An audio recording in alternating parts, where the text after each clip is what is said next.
Before you hear my story, I need you to understand something. This isn't just another revenge tale.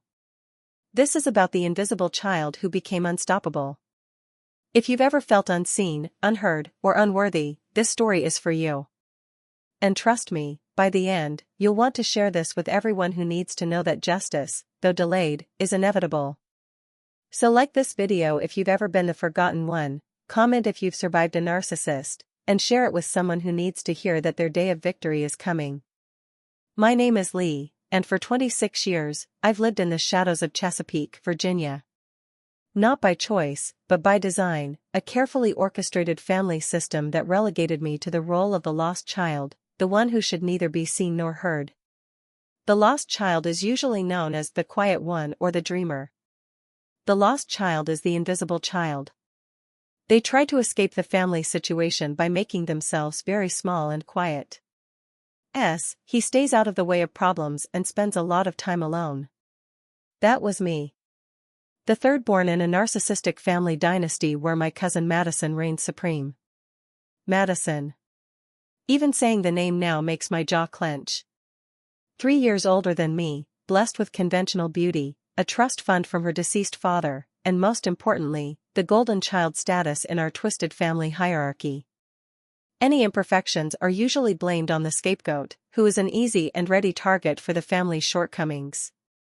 When every member of the family sticks to their role without making any waves, this keeps the narcissistic individual happy and decreases the risk of any narcissistic rage. I wasn't the scapegoat, that was my younger brother Marcus. I was worse. I was nothing. The abuse started when I was 11. Madison had just gotten her first smartphone, and social media became her weapon of choice.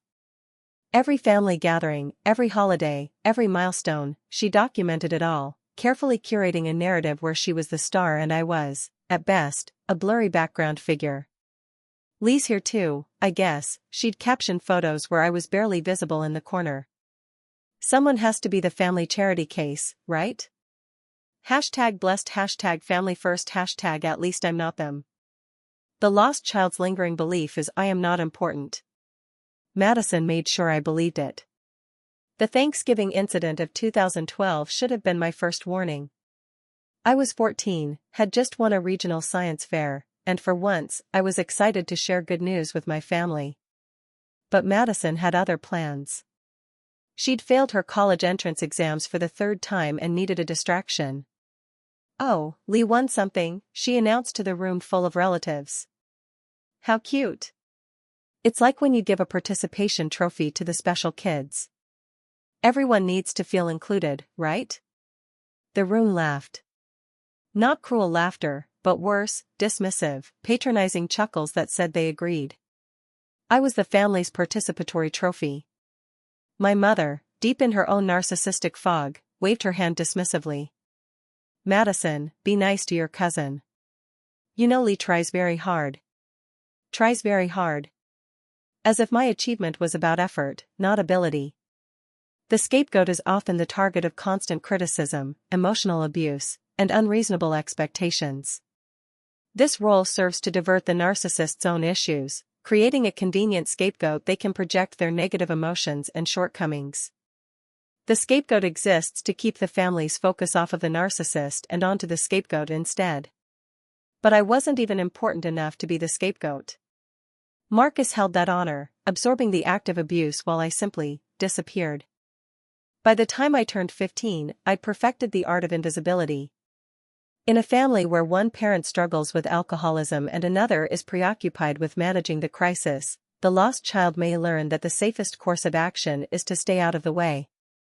They become adept at blending into the background, avoiding conflict, and minimizing their own needs to avoid adding to the household stress. Over time, this withdrawal becomes second nature. I spent hours in my room, door locked, headphones on, teaching myself to code. The digital world became my refuge, a place where I could be anyone, build anything, create value that no one could dismiss. Madison's social media presence grew. By 2015, she had 50,000 Instagram followers, all feeding her narcissistic supply. She'd become a lifestyle influencer, which in her case meant posting photos of her shopping sprees, workout routines, and most importantly, her difficult but rewarding role as the family's golden child who had to carry the rest of us. "Family dinner tonight," she posted once, with a photo of our grandmother's dining room. "Wish me luck dealing with the charity cases. Some of us were born to shine, others were born to make us look good by comparison." #RealTalk #not everyone can be a Madison. The comments poured in. "You're so patient with them. They're lucky to have you. Not all heroes wear capes." Each like, each comment, was a dagger to whatever self-worth I had left. So many children who grow up in narcissistic families turn into adults who crave and chase the validation of others. How could they not? There is so little true affection and appreciation for each other in these families, it creates the need to chase it through perfectionism, performance. Children of narcissist families are those who chase perfection. They go above and beyond to prove themselves to the world, so that they can prove that they are worthy of love. The sad truth, though, is that they were always deserving of love. But I didn't chase validation.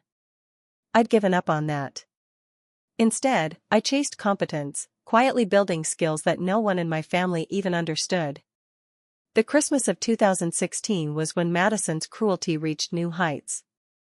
I was 18, had just gotten accepted into a computer science program at a state school, nothing fancy, but I was proud. Madison had graduated from her expensive private college with a degree in communications, funded entirely by her trust fund. "Lee's going to community college," she announced at dinner, deliberately misrepresenting my acceptance. "I mean, state school, same difference. We can't all go to real universities. Someone has to flip burgers with a degree, right?" My aunt laughed. "Madison, you're terrible. But honestly, Lee, maybe Madison could help you with your resume? She has so many connections." Connections. Madison's connections were other trust fund babies who thought struggle meant waiting an extra day for their Amazon Prime delivery. That night, I discovered something that would change everything. While researching blockchain technology for a class project, I stumbled upon Bitcoin. It was trading at around $900. Something clicked in my brain, the same instinct that helped me solve complex coding problems. I had $500 in savings from tutoring kids in math. Against every logical bone in my body, I invested it all. Madison posted that night, "Cousin tried to explain their little computer homework to me. So cute when people think typing makes them special." Meanwhile, I just closed a brand deal worth more than they'll make in a year. #levels #stay humble #born to win. Lost children spend an excessive amount of time hiding in plain sight. They expend all their energies trying not to get noticed by anyone, including teachers, other children, and their caregivers. This behavior is usually the result of neglect and abuse, where the child felt trapped and unable to escape. Their only line of defense was to remain quiet and still, knowing that eventually, the traumatic event will pass. I remained quiet. I remained still. But I was no longer passive. By 2017, my Bitcoin investment had grown to $10,000. I told no one.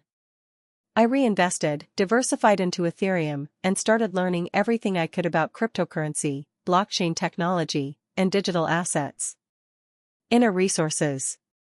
They often develop their imaginations, intellects, and creative potentials as these endeavors don't threaten the scaffolding of the role. My family saw me hunched over my laptop and assumed I was playing games or wasting time. Madison certainly thought so. "Lee's always on that computer," she'd say at family gatherings. It's actually sad. No social life, no real friends. I tried to help, but some people are just meant to be basement dwellers, you know? Basement dweller. She had no idea I was building an empire in that basement. I graduated college in 2020, right as the pandemic hit. While Madison complained about how COVID was ruining her influencer events, I was watching my cryptocurrency portfolio explode. Bitcoin hit $20,000, then $30,000. My initial $500 investment had grown to over $200,000. But that was just the beginning. During lockdown, while Madison made TikToks about how hard quarantine was in her luxury apartment, I developed a DeFi, decentralized finance, protocol. It was complex, innovative, and exactly the kind of thing no one in my family would understand or care about. The protocol launched in September 2020. Within 3 months, it had processed over $50 million in transactions. My share of the fees and token appreciation brought my net worth to over $1 million. I still said nothing. They come along at a time when the energy of the family is spent. When they become adults, they are ill-equipped to be in the world, because their disconnection from their family and from their own inner lives leaves them without knowledge of what they want or what is reasonable to expect from life and relationships. Inwardly, they feel emotionally empty, left out, lonely, angry, fragile, sad, isolated, powerless, scared, confused, and depressed. Except I wasn't ill-equipped. My isolation had become my strength. While Madison performed for her audience, I built real value. The family dynamics remained unchanged. Madison's Instagram following had grown to 200,000. She'd started a YouTube channel about lifestyle design for boss babes, where she gave advice about success despite never having worked a real job in her life. "My cousin Lee is actually my inspiration," she said in one video. "Seeing someone struggle so much reminds me to be grateful for my gifts. We can't all be successful, but we can all be kind to those less fortunate." Like, share, and subscribe if you agree. The video got 100,000 views. The comments section was full of praise for Madison's humility and compassion. Meanwhile, I was negotiating a deal that would change everything. A major DeFi platform wanted to acquire my protocol. The initial offer was $2.5 million. I negotiated it up to $3.2 million, with additional tokens that would vest over 2 years. The deal closed on December 15, 2021. My bank account showed a balance of $3,247,892.43. I sat in my childhood bedroom, staring at the number. Outside, I could hear Madison on a FaceTime call, complaining about how her follower engagement was down and how she needed to buy new ring lights for better content. A lost child might appear as if they do not care about their family, but they do. They simply cannot tolerate the emotional turmoil that comes with interacting with their family. They avoid conflict at all costs, as they tend to shut down or check out when things feel difficult. I cared about my family. But I was done tolerating the torment. Christmas 2021 was surreal. I sat at the same table where I'd been diminished for years, now worth more than everyone else combined, and no one knew. Madison gifted everyone merchandise from her brand, cheap t-shirts with her face on them and inspirational quotes she'd stolen from Pinterest.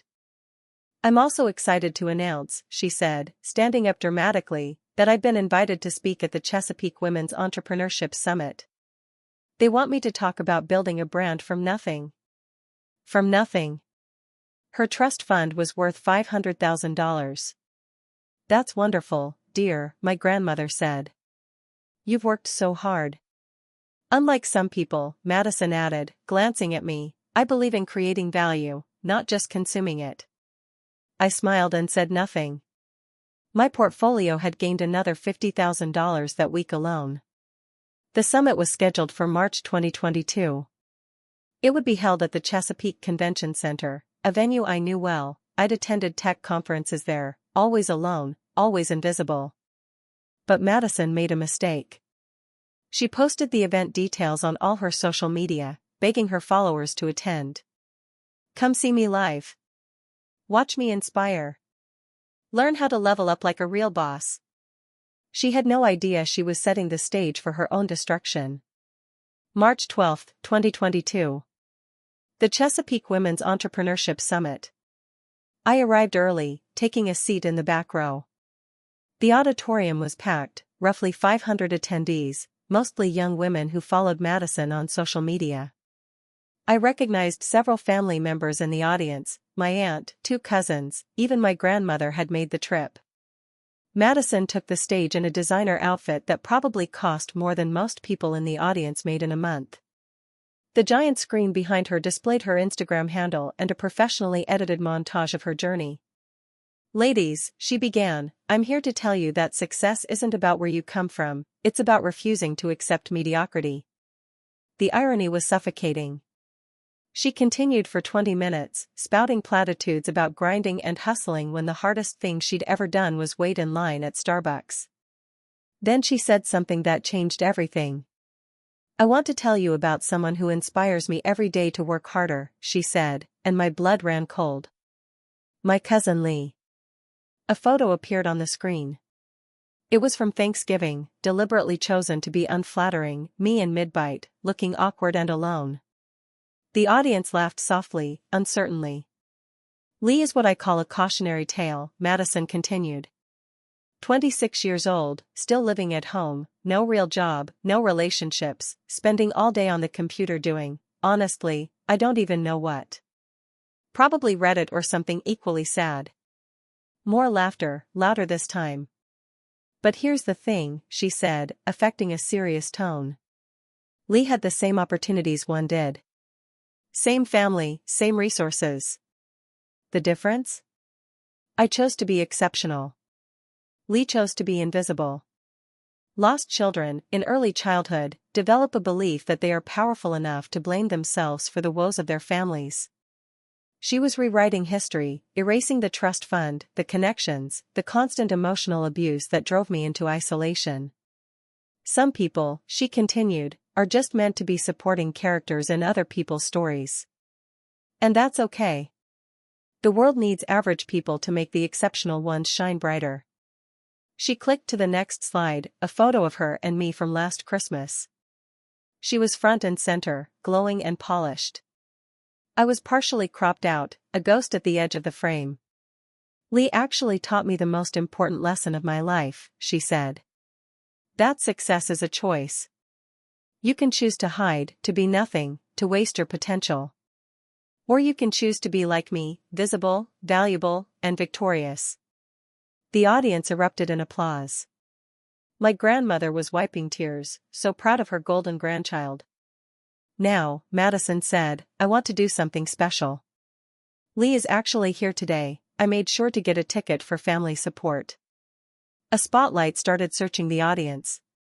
I sank lower in my seat, but it was too late. The light found me. "Stand up, Lee," Madison called out.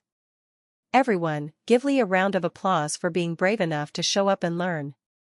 The applause was patronizing, pitying. 500 people looking at me like I was a Make-A-Wish kid at Disneyland. I stood up slowly. "Come on up here," Madison said. "Don't be shy." The lost child seeks the privacy of his or her own company to be away from the family chaos. Because they don't interact, they never have a chance to develop important social and communication skills. The lost child often has poor communication skills, difficulties with intimacy and in forming relationships. Every instinct told me to run. But something else, something that had been building for 15 years, propelled me forward. I walked to the stage. Madison hugged me, the first time she'd touched me in years, and whispered, "Play along, or I'll make this worse." She handed me the microphone. "Tell everyone what you've learned from watching me succeed." 500 faces stared at me expectantly. My family watched from their premium seats. Madison stood beside me, radiating false warmth. I looked at the microphone. Then at Madison. Then at the audience. "I've learned," I said slowly, my voice surprisingly steady, "that success and the appearance of success are two very different things." Madison's smile flickered. "I've learned," I continued, "that some people build empires in silence while others build sandcastles for applause." The audience shifted uncomfortably. "And I've learned," I said, looking directly at Madison, "that the loudest person in the room is rarely the most successful." Madison laughed nervously and reached for the microphone. "Lee's always been so philosophical. That's what happens when you spend too much time alone." I pulled the microphone back. "Madison's right about one thing," I said. "I do spend a lot of time on my computer. Would you like to know what I do?" Lee, Madison warned. I build things, I said. Real things. Things that create value, not just extract it from others. I pulled out my phone, connected it to the AV system, a skill Madison didn't know I had, and suddenly my portfolio appeared on the giant screen behind us. $3,924,847.92. The auditorium went silent. This is my cryptocurrency portfolio, I said. Built from a $500 investment I made while Madison was buying her 15th designer handbag with trust fund money. Madison's face had gone pale. But that's not all, I continued. The screen changed to show transaction records. This is my DeFi protocol. It's processed over $100 million in transactions. I sold it 3 months ago for $3.2 million. Gasps rippled through the audience. Madison likes to say I'm invisible, I said. She's right. I am invisible to people who only see value in performance, not production. I'm invisible to people who mistake inheritance for achievement. I'm invisible to people who think followers equal success. Madison grabbed for the microphone. This is clearly, Lee's having some kind of breakdown. The only breakdown, I said, holding the microphone away from her, is the breakdown of your narrative. You've spent 15 years using me as your cautionary tale, your proof of superiority. But you've never actually accomplished anything. Your followers don't know that your apartment is paid for by your trust fund. They don't know that your business has never turned a profit. They don't know that you've been living off your dead father's money while claiming to be self-made. Security. Madison screamed. But I wasn't done. You want to know the difference between us, Madison? I said. You perform success. I achieve it. You need an audience. I need only results. You've spent 15 years trying to make me feel worthless, and I spent those same 15 years becoming invaluable. Security was approaching the stage. One last thing, I said, turning to the audience. Success isn't about being visible or invisible. It's about being authentic. And authentically? Madison is a fraud, and I'm a millionaire. I dropped the microphone and walked off the stage. The auditorium exploded in chaos. The summit incident went viral within hours. Someone had filmed the entire thing and posted it on TikTok with the caption, "Influencer gets destroyed by loser cousin who's secretly a crypto millionaire skull." 10 million views in the first 24 hours.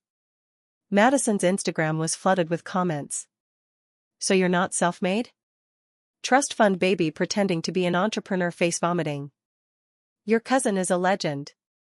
Imagine bullying someone for 15 years and they turn out to be richer than you'll ever be. She went into damage control mode immediately, posting a series of Instagram stories. My cousin is clearly going through something. Mental health is so important. I've always supported Lee's little computer projects. The numbers were obviously fabricated. But the internet had already made up its mind. #Madison the Freud was trending. Someone had found her old posts mocking me and created a compilation video set to circus music. Another person discovered that her successful business was just a dropshipping scheme that had been reported to the Better Business Bureau multiple times. My phone buzzed constantly with messages from family members who had suddenly discovered my worth, literally. Lee, honey, I always knew you were special. Aunt Patricia, who hadn't spoken to me in 3 years. So proud of you. Let's grab coffee. Cousin David, who used to call me the weird one. My brilliant grandchild. Grandmother, who couldn't remember my birthday but never forgot Madison's. I ignored them all. Instead, I met with someone who actually mattered, Rebecca Chen, an attorney specializing in defamation and cyber harassment. 15 years of documented emotional abuse, she said, reviewing the file I'd compiled. Screenshots of social media posts, videos, witness statements. Lee, this is one of the most comprehensive cases I've seen. I'd been preparing for this moment for 3 years. Every cruel post, every humiliating video, every public mockery, I had documented everything. Gathering evidence is a critical step in proving narcissistic abuse. While tangible evidence may be limited, documenting instances of abuse can still be powerful. Keep a detailed journal of incidents, recording dates, times, and descriptions of abusive behaviors. She's caused demonstrable damage to your reputation and career prospects, Rebecca continued. Her false statements about your employment status and living situation alone constitute defamation. Add in the intentional infliction of emotional distress, and we have a strong case. I don't want her money, I said. I want her platform. Rebecca raised an eyebrow. I want a public apology, posted on all her social media channels. I want her to admit to every lie, every manipulation, every cruel act. And I want her to donate her entire trust fund to charity, specifically, to organizations that support victims of narcissistic abuse. That's ambitious, Rebecca said. I have $3.9 million, I said. I can afford to be ambitious. But the legal route was just one part of my plan. I hired a private investigator to dig into Madison's business dealings. What he found was a goldmine of fraud. She'd been buying followers using bot farms. Her brand partnerships were mostly fake, with her paying companies to pretend to sponsor her. She'd been claiming business expenses on her taxes for personal purchases. Her women's empowerment course was plagiarized from other creators. Depending on the severity, narcissistic abuse may cross into criminal realms like assault, battery, stalking, or financial exploitation. While difficult to prosecute, having a well-documented abuse history can substantiate criminal charges. This requires reporting every incident to the police and maintaining thorough records, witness statements, photographs, etc. I compiled everything into a detailed report and sent copies to the IRS, the Federal Trade Commission, the Better Business Bureau. Every company she'd ever claimed partnered with her. Then I created a website, thetruthaboutmadison.com. The site was simple, elegant, and devastating. It contained a timeline of her trust fund inheritance versus her claims of being self-made. Screenshots of every post where she'd mocked or belittled me. Video compilations of her contradicting herself about her success story. Financial records showing her business losses. Testimonials from people she'd scammed with her course.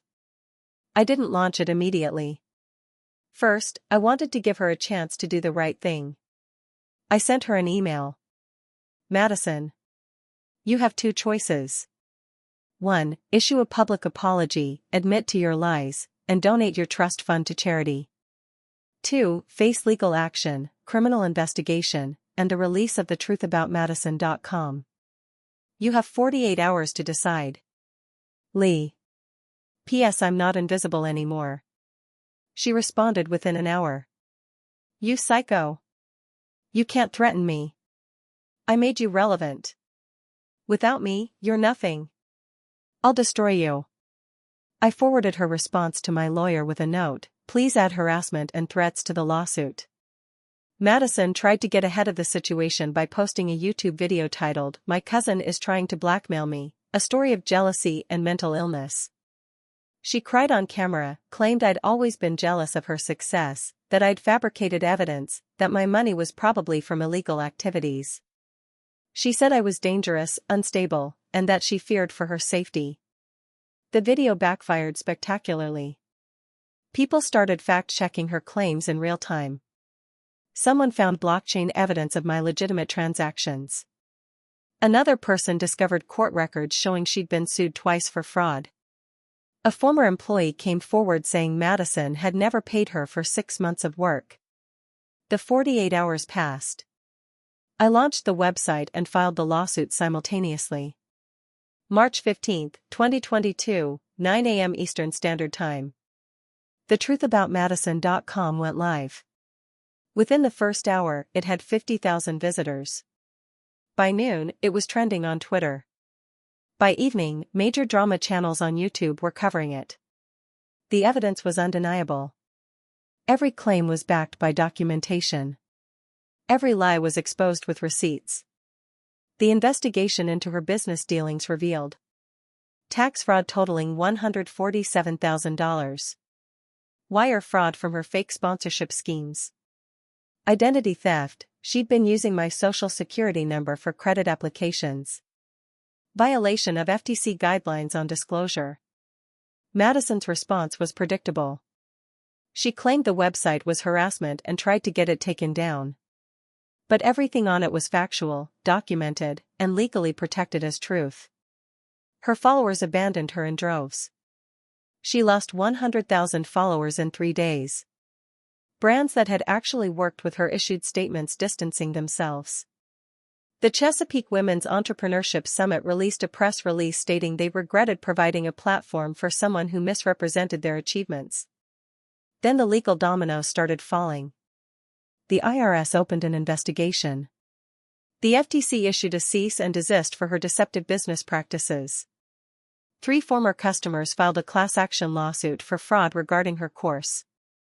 One of the first lines of legal defense against a narcissistic abuser is obtaining a restraining order or order of protection. These court orders prohibit the abuser from contacting, harassing, or coming near you and your children. I filed for a restraining order based on her threats and 15 years of documented harassment. It was granted immediately. Madison tried to rally her remaining followers with increasingly desperate posts. This is what happens when you're a successful woman. Jealous people will always try to tear you down. I'm being silenced for speaking my truth. But the internet had turned on her completely. Every post was ratioed. Every video was disliked into oblivion. Someone created a parody account that got more followers than her real one. The family dynamic shifted overnight. My grandmother called, "Lee, dear, I had no idea Madison was treating you so poorly. Why didn't you say something?" "I tried," I said. "For 15 years, I tried." "Well, I always knew you were special," she lied. My aunt, Madison's mother, was furious, not at Madison for her behavior, but at me for exposing it. "How could you do this to family?" she screamed over the phone. "Madison is destroyed. She's had to move back home. She can't show her face anywhere." "She did this to herself," I said. I just held up a mirror. "You're evil," she said. "You're a vindictive, cruel person." "I learned from the best," I said, and hung up. Everyone is expected to submit to the dominant narcissist's authority, no matter how ignorant, arbitrary, cruel, or destructive it is. When something bad happens, from a lost job to a spilled glass of milk, someone must be blamed for it. Typically there is a family scapegoat who is made to bear the main burden of the family's problems, frustration, and unhappiness, as well as the dominant narcissist's projected self-loathing. The legal proceedings moved quickly. Madison, faced with overwhelming evidence and the prospect of criminal charges, agreed to a settlement. Public apology on all platforms. $500,000 donation to the National Narcissistic Abuse Recovery Foundation. Transfer of all her social media accounts to anti-bullying organizations. 500 hours of community service. A restraining order preventing her from mentioning me ever again. The public apology video was posted on April 1, 2022. The irony of the date wasn't lost on anyone. "I want to address my behavior toward my cousin Lee," Madison read from a clearly prepared statement, her voice flat. "For 15 years, I engaged in systematic emotional abuse, public humiliation, and defamation. I lied about my success, stole credit for achievements that weren't mine, and used Lee as a prop to elevate myself." She continued for 10 minutes, admitting to every single thing she'd done. The video got 20 million views. The comments were brutal. Imagine being exposed as a fraud on this level. Lee is the real success story here. Narcissists never change, she's only sorry she got caught. That cousin is a legend for waiting 15 years for this revenge. The aftermath was swift and merciless. Madison's trust fund, the source of her entire lifestyle, was frozen pending the IRS investigation. The fraud charges meant she was facing potential jail time. Her apartment, her car, her designer goods, all seized as evidence of tax evasion. She moved back in with her mother, my Aunt Patricia, who blamed me for ruining her daughter's life. Madison was going places, she told anyone who would listen. She was an influencer. She had a platform. Lee destroyed her out of jealousy. But the facts spoke louder than her delusion. The goal of the smear campaign is to denigrate you to everyone around you, to ruin your reputation, to punish you for daring to leave, if you left them, and to take away your support network so you are left alone, with no one to rely on. Madison tried to launch a smear campaign against me, but it was too late. The evidence was public. The truth was undeniable. The criminal investigation revealed even more than I'd known. Madison had been running multiple scams. A fake charity that never donated a cent. An MLM scheme targeting her followers. Credit card fraud using family members' information. Blackmail of an ex-boyfriend using intimate photos. The prosecutor called me, "Your documentation is going to put her away for years." This is one of the most comprehensive fraud cases we've seen from a social media influencer. The trial date was set for September 2022. Meanwhile, my life transformed in ways I never expected. The viral video from the summit had made me accidentally famous. I started getting speaking requests from tech conferences, offers from publishers for a book deal, and investment opportunities from venture capitalists who'd heard about my DeFi protocol. But more importantly, I heard from other lost children.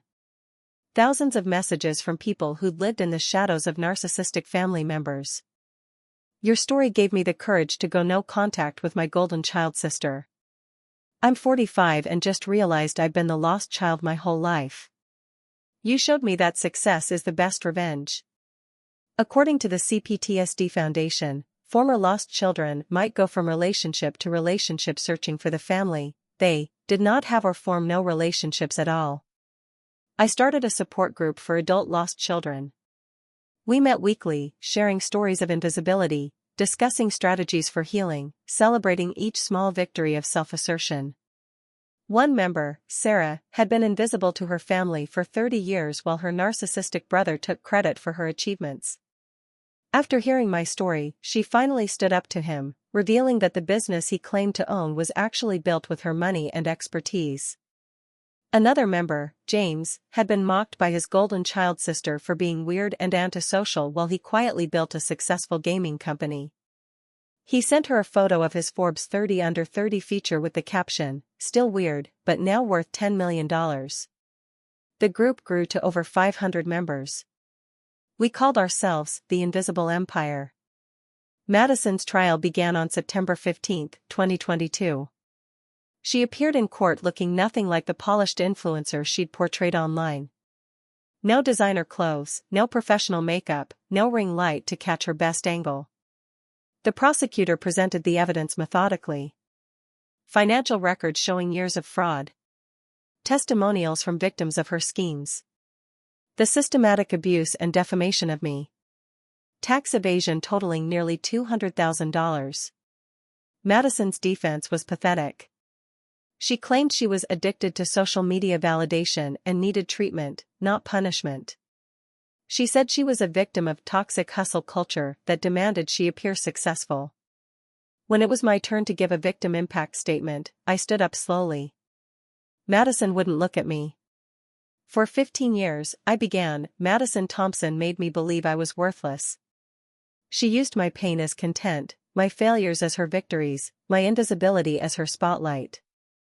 I continued, but in doing so, she taught me the most valuable lesson of my life, that true success doesn't need an audience. It doesn't need validation. It doesn't need to tear others down to stand tall. Madison took my childhood, my self-worth, and my voice. But she couldn't take my potential. And while she was performing success, I was achieving it. I don't want Madison to suffer because I'm vindictive. I want her to face consequences because actions have consequences. I want other narcissists to see that their victims won't always stay silent. And I want other lost children to know that invisibility can be a superpower if you use it right. Madison said I was nothing. She was wrong. I was building everything while looking like nothing. And that's the difference between us, she needed to be seen to feel valuable. I needed to be valuable to be seen. The judge's verdict was decisive. 3 years in federal prison for fraud. 2 years probation. $500,000 in restitution to victims. Lifetime ban from social media platforms. Mandatory psychological treatment. Madison broke down sobbing. Her mother screamed that it was unfair. The rest of the family sat in stunned silence. As I walked out of the courthouse, reporters surrounded me. "Lee, how does it feel to have justice? What's next for you? Any words for Madison?" I stopped and faced the cameras. For anyone out there who's been made to feel invisible, worthless, or less than, your time is coming. Document everything. Build your strength in silence. And when the moment comes, don't just speak your truth, prove it. As for Madison, I have nothing to say to her. She's exactly where she made herself belong, visible to the world as the fraud she always was.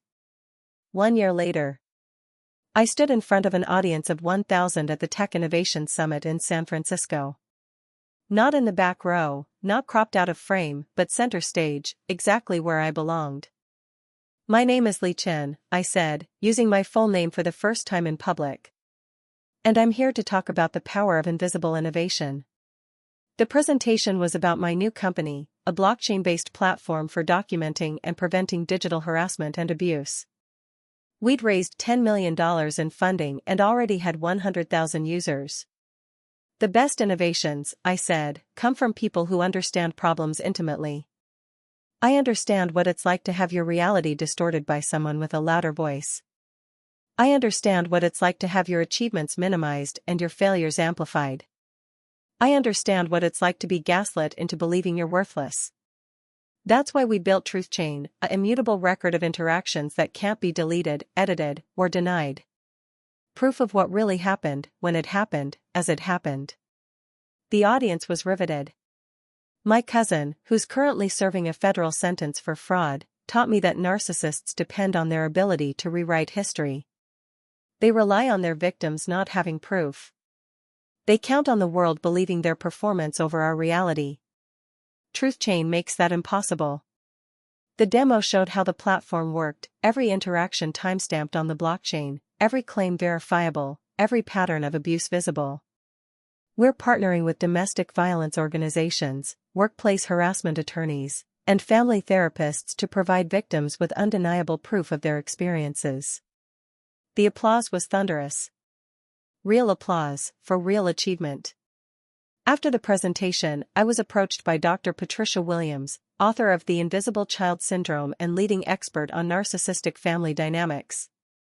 "Your story has revolutionized how we understand the lost child role," she said. "You've shown that invisibility isn't always weakness, sometimes it's strategic." We talked for hours about the psychology of narcissistic families, about the roles we're forced to play, about the possibility of rewriting those scripts. "Would you consider co-authoring a book?" she asked. "Your practical experience combined with clinical insight could help millions." 6 months later, Invisible No More, The Lost Child's Guide to Defeating Narcissistic Abuse hit the New York Times bestseller list. Madison, from her federal cell, somehow got word of the book's success. She had someone post on a forum, "My cousin is profiting off my pain. Everything Lee has achieved is because of me. Without our story, Lee would still be nobody." I saw the post and smiled. Even in prison, she couldn't help but claim credit for my success. I responded publicly, "Madison is right about one thing, our story matters. It shows that narcissists will claim credit for your success even after they tried to destroy you. They'll say your achievements are because of them, not despite them. This is their final manipulation, trying to make your victory their accomplishment. So yes, Madison, you're part of my story. You're the villain I defeated, the obstacle I overcame, the lesson I learned. You're proof that narcissists create their own downfall by underestimating the people they abuse." The response went viral. #InvisibleNoMore started trending. Thousands of people shared their own stories of overcoming narcissistic abuse. As healing progresses, individuals in the lost child role may begin to open themselves up to forming deeper connections. For the first time in my life, I was forming real connections. Not trauma bonds with fellow victims, but genuine friendships with people who saw me for who I was, not what I'd survived. I started dating Alex, a software engineer who'd never heard of Madison or our story when we met. They liked me for my bad coding jokes, my obsession with blockchain technology, and my inability to cook anything that didn't come with microwave instructions. "You know what I love about you?" Alex said one evening as we watched the sunset from my new apartment, a penthouse with floor-to-ceiling windows, the opposite of invisible. "You don't perform your success. You just live it." My family had fractured completely after the trial. Half blamed me for destroying Madison, the other half suddenly wanted to be close to the successful one. I kept them all at arm's length. Lost children are well on their way to recovery when they can refuse to live as victims or as pawns in other people's dramas, when they are able to say no to the demands of others without suffering extreme shame and guilt, when they no longer consent to be bit players in their own lives, and when they feel free to focus on their own life dreams and goals. Except for Marcus, my younger brother. The former scapegoat. "You saved me," he told me over coffee one day. "When you stood up to Madison, it showed me I could stand up to all of them." He'd gone no contact with the family, started therapy, and was building his own life free from their dysfunction. "We were both invisible in different ways," he said. "You were ignored, I was blamed. But we survived." "We did more than survive," I corrected. "We thrived." The Invisible Empire support group had grown to 10,000 members worldwide. We held annual conferences, published resources, and provided scholarships for therapy. Our motto, invisible today, invincible tomorrow. One day, I received a letter from prison. Madison's handwriting. "Lee. I know you hate me. I know you have every right to. I'm writing because my therapist says I need to acknowledge the harm I caused. I was wrong. About everything. I was so terrified of being nothing that I made you feel like nothing. I was so desperate to be seen that I made sure you weren't. You were never invisible to me. I saw your potential, your intelligence, your strength. I saw it all and it terrified me because I knew I could never match it. So I tried to destroy it. I'm not asking for forgiveness. I'm just acknowledging the truth. You were always the special one. I was just louder about pretending to be." Madison. I read the letter 3 times. Then I put it in a folder labeled Evidence of Growth and moved on with my life. Epilogue, 3 years later. Madison was released from prison on good behavior after serving 18 months. She moved to a different state, changed her name, and got a job at a non-profit helping victims of fraud, court-mandated community service that became genuine work. I heard through mutual acquaintances that she'd stopped trying to be special and started trying to be useful. It was progress. My company, Truth Chain, was valued at $50 million. We'd helped document and prosecute over 1,000 cases of digital harassment and abuse. The invisible had become undeniable. I stood in my office, looking at a framed photo on my desk. It was from that Thanksgiving years ago, the one Madison had used to humiliate me at the summit. But I'd had it edited. Now, instead of being a blurry figure in the corner, I was translucent but glowing, like a ghost about to materialize. The caption read, "Invisible is not the same as absent." My phone buzzed. Alex was texting about dinner plans. The Invisible Empire support group was having its monthly meeting tomorrow. My book tour started next week. Life was full, visible, authentic. No one has the right to dole it out on you. Madison had been wrong about me being nothing. But she'd been right about one thing: some people are supporting characters in other people's stories. She just never realized she was a supporting character in mine. The story of the lost child who found themselves. The invisible one who became undeniable. The nothing who became everything. And I did it all without needing to tear anyone down. I simply stood up, spoke truth, and let reality do the rest. Because that's what happens when you mistake invisibility for weakness, you don't see the revenge coming until it's already won. Remember, if you're the lost child, the scapegoat, the invisible one, document everything. Build your strength. Wait for your moment. And when it comes, don't whisper your truth, declare it with receipts. Your invisibility is not your weakness. It's your superpower. Use it wisely.